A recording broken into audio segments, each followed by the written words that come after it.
I'm in Jasper trying to do some photos. Why don't you join me as I go through a bunch of different shots.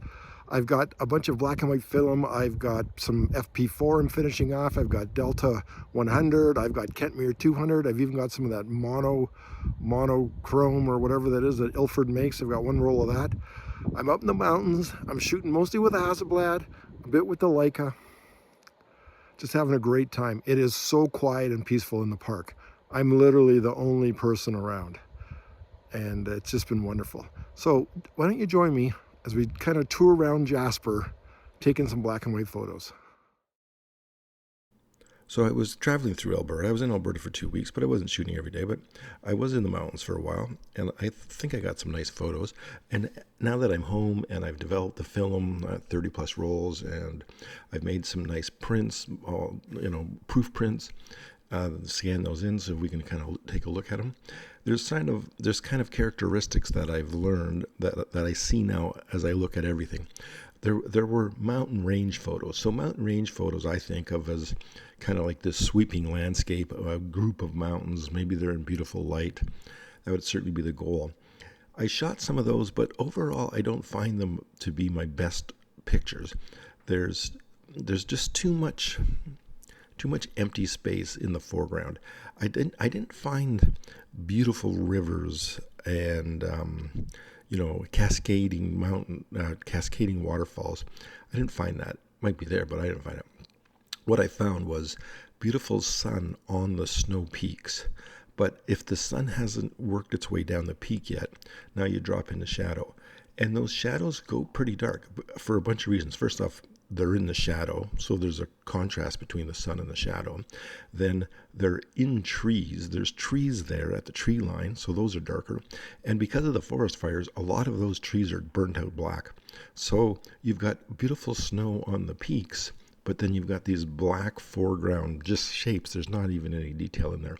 So with these mountain range shots, I did shoot them.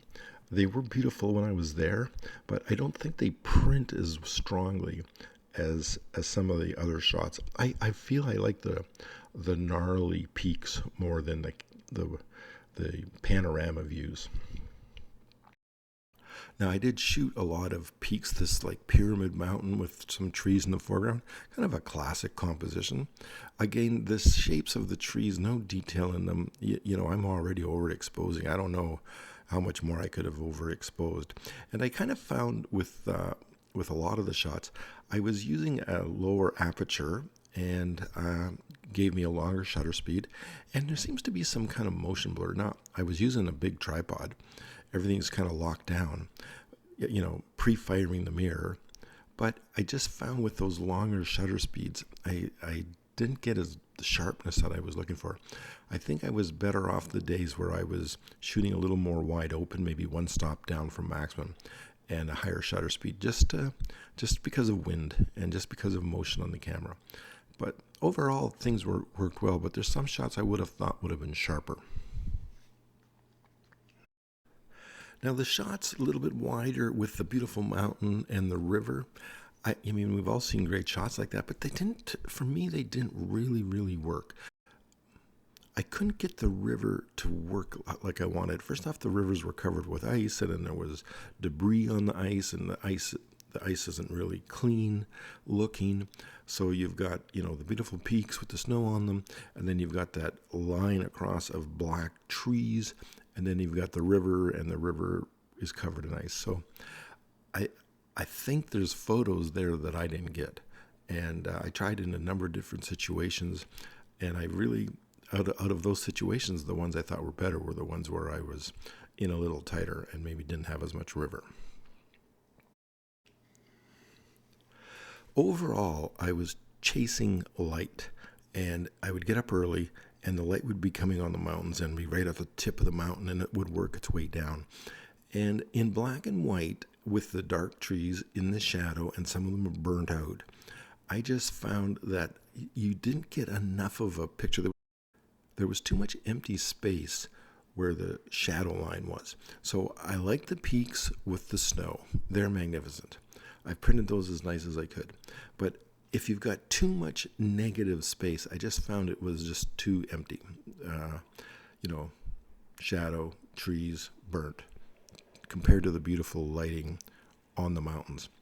The area that I liked the best was this mountain. I mean, early in the morning, the light is on it. There's trees there. The sky has been darkened with an orange filter.